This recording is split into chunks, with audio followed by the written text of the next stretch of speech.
नमस्कार. ज्ञान, विज्ञान आणि सुसंस्कार यासाठी शिक्षण प्रसार परमपूज्य बापूजी साळुंखे, श्री स्वामी विवेकानंद शिक्षण संस्था कोल्हापूर संचलित पुरंदर ज्युनियर कॉलेज सासवड. मी प्राध्यापक परते MT. विषय राज्यशास्त्र. इयत्ता 11वी, प्रकरण 5वे, प्रतिनिधित्वाची संकल्पना. विद्यार्थी मित्रांनो, आज आपण प्रतिनिधित्वाची संकल्पना हा पाठ अभ्यासणार आहोत. सुरुवातीला आपण याचा प्रास्ताविक करूया. प्रस्तावना. आपण प्रतिनिधी हा शब्द सदस्य या अर्थाने वापरतो. मग उदाहरणार्थ संसदेचे सदस्य, विधिमंडळाचे सदस्य, महानगरपालिकेचे सदस्य, नगरपालिकेचे सदस्य इत्यादींसाठी हा शब्द आपण वापरत असतो. प्रतिनिधित्वाची संकल्पना ही विशेषतः लोकशाही प्रधान देशात ही खूप महत्त्वाची असते. मग प्रतिनिधी म्हणजे काय, ते कोण असतात, ते प्रतिनिधी कसे निवडले जातात, ते प्रतिनिधी कसे होतात, हे आज आपण या प्रकरणामध्ये अभ्यासणार आहोत. प्रतिनिधित्वाची संकल्पना म्हणजे काय. आता पुढील मुद्दा आहे तो म्हणजे प्रतिनिधित्व म्हणजे काय. प्रथम आपण प्रतिनिधित्व म्हणजे काय हे समजून घेऊया. लोकशाही, ज्या देशाने लोकशाहीचा स्वीकार केलेला असतो त्या देशामध्ये त्या लोकांचा राज्यकारभार चालवण्यासाठी त्यांच्यातील काही लोकांची निवड ही केली जाते. आणि जे प्रतिनिधी निवडलेले असतात त्यांना आपण प्रतिनिधी असे म्हणतो. अशा या लोकशाहीला अप्रत्यक्ष लोकशाही असे म्हणतात. म्हणजे काय तर लोकांमधीलच काही सदस्य हे प्रतिनिधी म्हणून या ठिकाणी निवडले जातात. अशा लोकशाहीला आपण काय म्हणतो, अप्रत्यक्ष लोकशाही असे म्हणतात.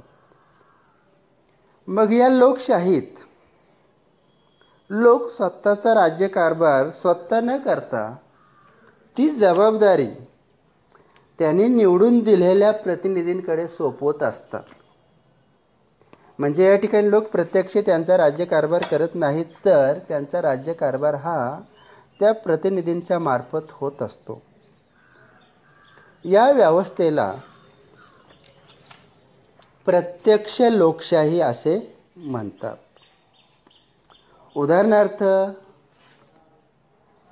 प्राचीन ग्रीसमध्ये अथेन्स या नगर राज्यात प्रत्यक्ष लोकशाही ही अस्तित्वात असलेली दिसते. तशाच प्रकारची व्यवस्था सुद्धा आपल्या भारतातही आढळताना दिसते. परंतु भौगोलिकदृष्ट्या लहान व कमी लोकसंख्या असलेल्या राज्यात प्रत्यक्ष लोकशाही ही अस्तित्वात होती. त्या काळात तेथील सर्व लोक हे एकत्र येऊन निर्णय घेत असत. परंतु कालांतराने राज्याचा विस्तार आणि लोकसंख्या यामध्ये हळूहळू वाढ होत जाऊन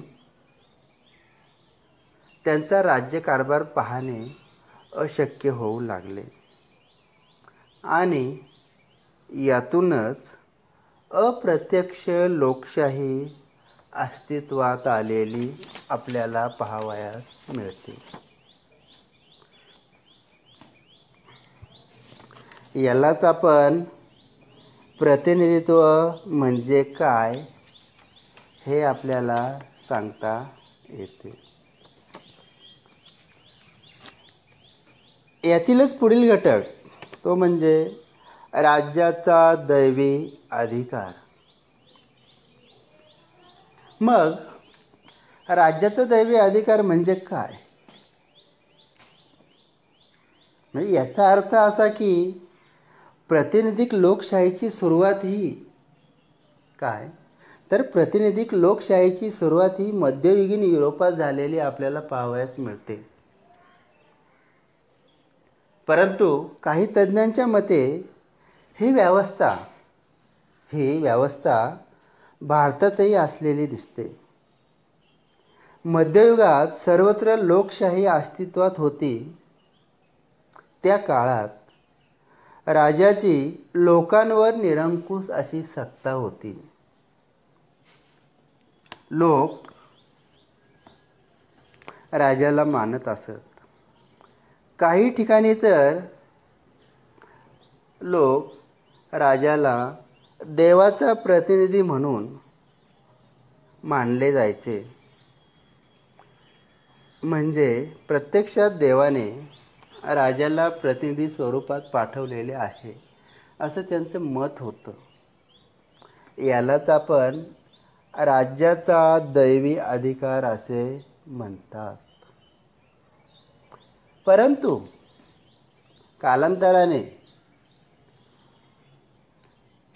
भौगोलिकदृष्ट्या लोकसंख्येच्या आधारावर राज्य चालवणे हे हळूहळू खर्चिक होऊ लागले.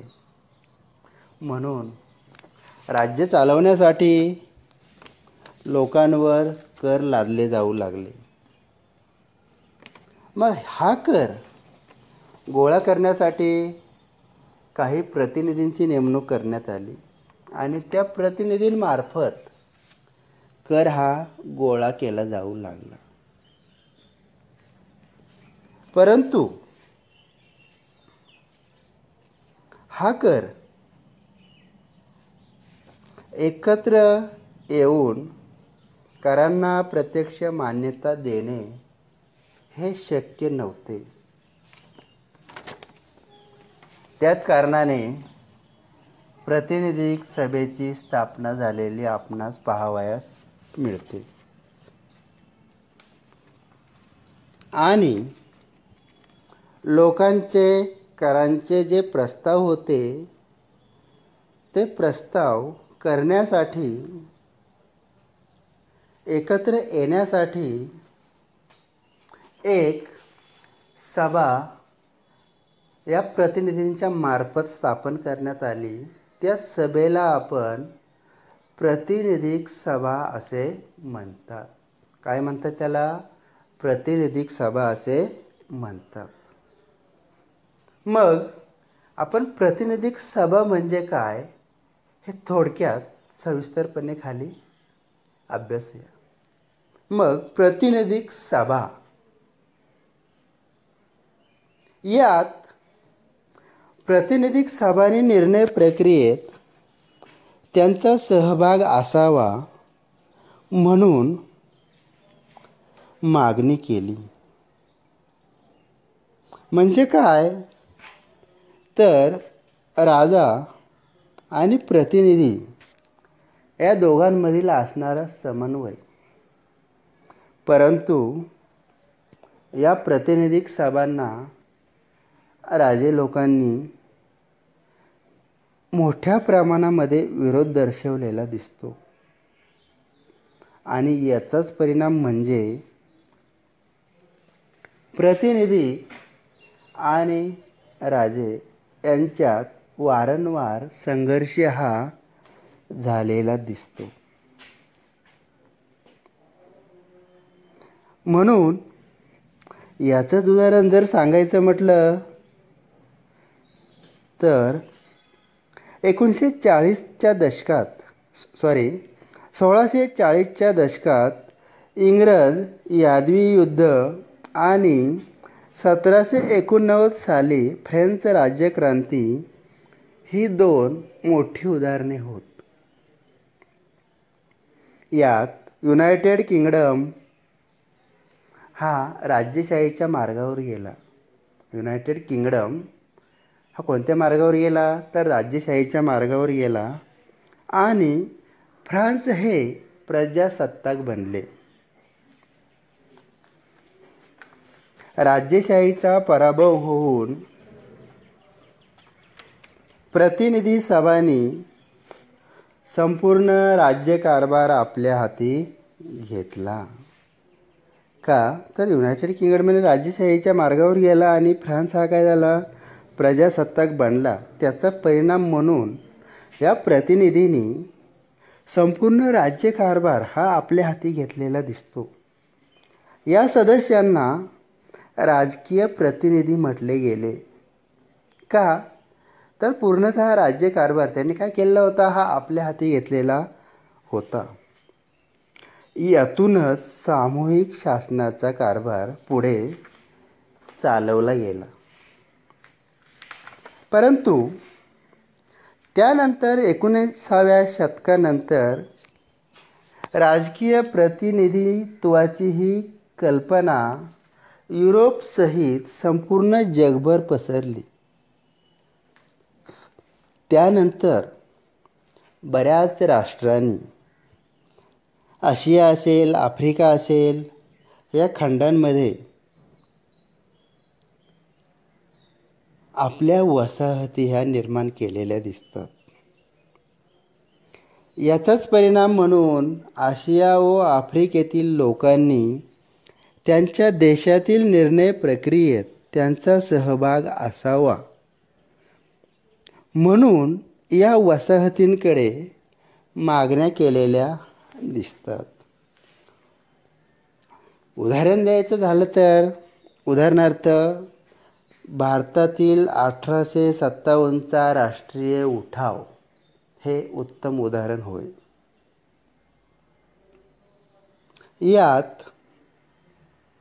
या उठावानंतर ब्रिटिशांनी भारतीयांना राष्ट्रीय आणि प्रांतिक स्तरावर कायदेमंडळात नियुक्त केलेले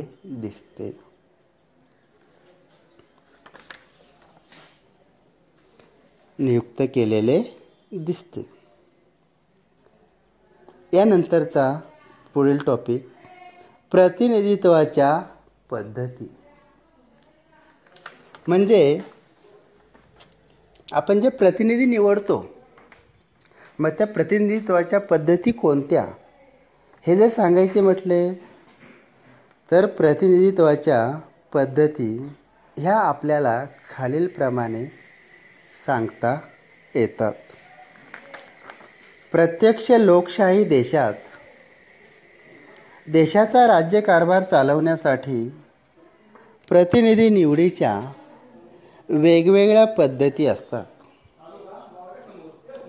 याच पद्धतींना प्रतिनिधित्वाच्या पद्धती असे म्हणतात. त्या पद्धती खालीलप्रमाणे. यातील पहिली पद्धत म्हणजे निवडणूक.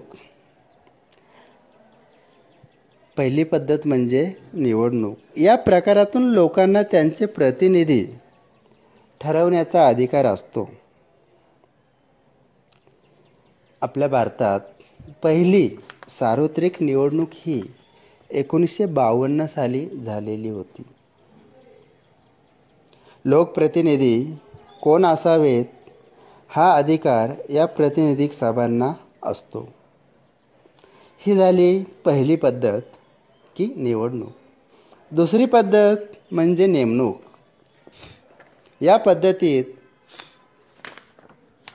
वेगवेगळ्या पदांकरिता प्रतिनिधींची नियुक्ती केली जाते.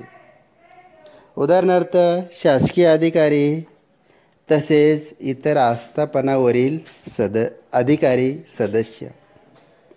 ही दुसरी पद्धत. तिसरी पद्धत बिगर शासकीय.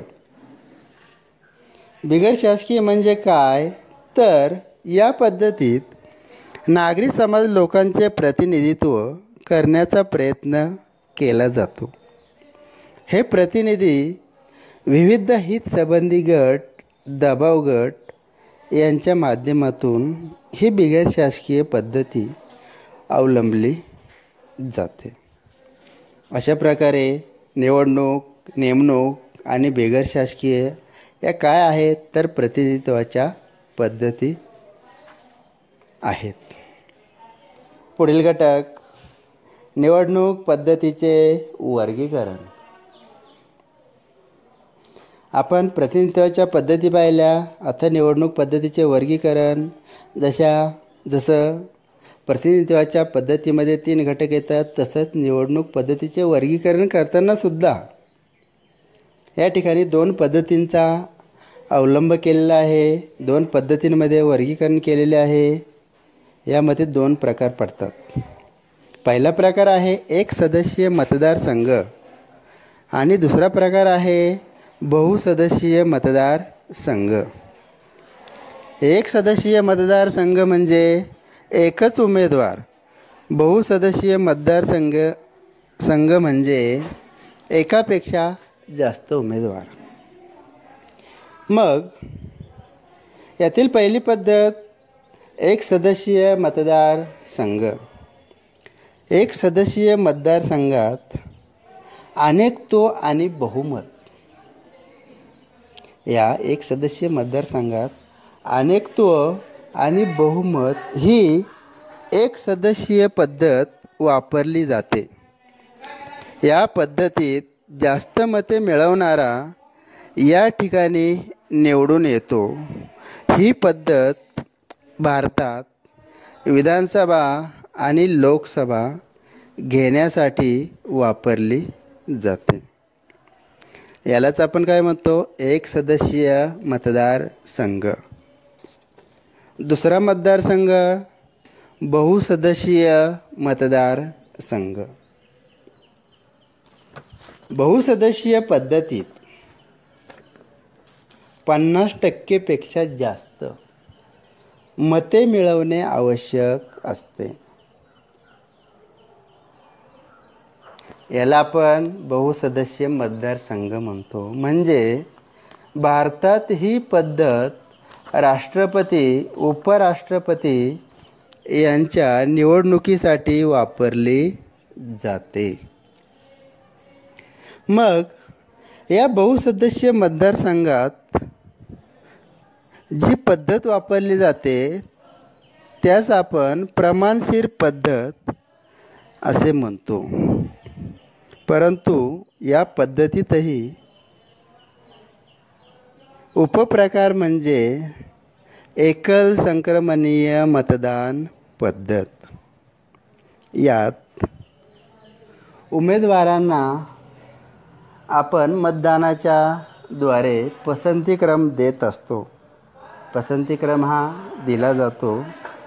ही पद्धत भारतात राज्यसभा व विधान परिषद ही पद्धत भारतात राज्यसभा व विधान परिषद यांच्या निवडणुकीसाठी वापरली जाते.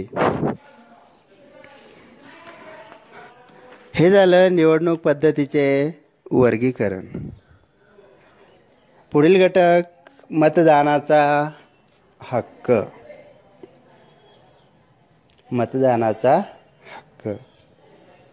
मतदानाचा हक्क हा लोकशाही प्रधान देशात प्रत्येक नागरिकाला असतो. म्हणजे लोकशाहीत प्रत्येक प्रौढ नागरिकास हा मताधिकार दिला जातो. ज्याची वय वर्ष ही 18 वर्षे पूर्ण असतात त्याला मतदान करण्याचा अधिकार असतो. मग यात मतदानाचा हक्क हा काही जातीवर, धर्मावर, वंशावर, लिंगभेद असेल, सामाजिक असेल, आर्थिक असेल, अशा कोणत्याही प्रकारचा यामध्ये भेदभाव केला जात नाही. प्रत्येक व्यक्ती आपला प्रतिनिधी निवडत असते. तो निवडण्याचा अधिकार त्या व्यक्तीस असतो. याला आपण काय म्हणतो? मतदानाचा हक्क म्हणतो. वयाची 18 वर्षे पूर्ण करणाऱ्या नागरिकास मतदानाचा हक्क हा भारतीय राज्यघटनेने दिलेला आहे. भारतात महिला व पुरुष यांना 1950 पासून 1950 पासून मतदानाचा अधिकार हा दिलेला आहे. यालाच मतदानाचा हक्क असे म्हणतात. पुढील घटक प्रतिनिधित्वाची माध्यमे व स्तर. प्रतिनिधित्वाची माध्यमे व स्तर. त्यातील पहिला घटक आहे राजकीय पक्ष. राजकीय पक्षांचे 3 प्रकार पडतात: राष्ट्रीय पक्ष, प्रादेशिक पक्ष आणि स्थानिक पक्ष. यातील पहिलं माध्यम आहे की राजकीय पक्ष. मग राजकीय पक्ष म्हणजे काय? की याचा अर्थ असा की हा राजकीय प्रतिनिधित्वाचे महत्त्वाचे आणि प्राथमिक माध्यम म्हणून ओळखले जाते. राजकीय पक्ष म्हणजे समविचारी संघटित झालेल्या लोकांचा एक गट असतो. त्यास आपण राजकीय पक्ष असे म्हणतो. लोकशाहीत राजकीय पक्ष हे निवडणुकीच्या माध्यमातून सत्ता मिळवत असतात. या राजकीय पक्षांना त्यांची एक वेगळी अशी विचारसरणी असते आणि त्या विचारसरणीच्या आधारावरच हे राजकीय पक्ष आपले राष्ट्रीय, प्रादेशिक पातळीवर निर्णय करत असतात. हे निर्णय दोन्ही स्तरांवर म्हणजे राष्ट्रीय आणि प्रादेशिक पातळीवर हे सारख्याच प्रकारे घेतले जातात. हा झाला प्रतिनिधित्वाच्या माध्यमातील पहिलं माध्यम म्हणजे राजकीय पक्ष. त्यातील दुसरं माध्यम म्हणजे दबाव गट आणि हितसंबंधी गट. तर दबाव गट म्हणजे काय आणि हितसंबंधी गट म्हणजे काय? दबाव गट म्हणजे याचा अर्थ असा की दबाव गट आणि हितसंबंधी गट हे लोकांचे प्रतिनिधित्व करणारे अनौपचारिक माध्यम होय. औपचारिक नाही तर अनौपचारिक माध्यम होय. यात शासनाची धोरणे आणि लोक यांना प्रभावित करण्याचं काम हे दबाव गट, हितसंबंधी गट हे करत असतात. दबाव गट हे निवडणुकांच्या काळात राजकीय पक्षावर दबाव टाकत असतात. दबाव गट हे प्रत्यक्षरित्या निवडणुका लढवत नाहीत किंवा हेच दबाव गट विरोधी पक्षातही सहभागी होत नाहीत. अशा या गटांना प्रचार गट असेही म्हटले जाते. मग यात सांगायचं म्हटलं तर उदाहरणार्थ शुगर लॉबी असेल, कामगार संघटना असेल, शेतकरी संघटना असेल, विद्यार्थी संघटना असेल, अशा अनेक या संघटना आपल्याला राष्ट्रीय, प्रादेशिक, जिल्हा स्तरावर, तालुका स्तरावर, स्थानिक पातळीवर पाहावयास मिळतात. हा झाला दुसरा स्तर प्रतिनिधित्वाच्या माध्यमाचा, तो म्हणजे दबाव गट आणि राजकीय पक्ष. अशा प्रकारे आपल्याला प्रतिनिधित्व म्हणजे काय? प्रतिनिधित्व म्हणजे काय? राज्याचा दैवी अधिकार, प्रतिनिधिक सभा, प्रतिनिधित्वाच्या पद्धती, निवडणूक पद्धतीचे वर्गीकरण, मग त्यात एक सदस्य मतदारसंघ असेल, बहुसदस्य मतदारसंघ असेल, त्यानंतर मतदानाचा हक्क, प्रतिनिधित्वाची माध्यमे, मग यामध्ये राजकीय पक्ष असेल, दबावगट असतील, हितसंबंधी गट असतील, इत्यादी घटकांचा आपल्याला या प्रकरणामध्ये अशा प्रकारे सविस्तरपणे अभ्यास करता येतो. धन्यवाद.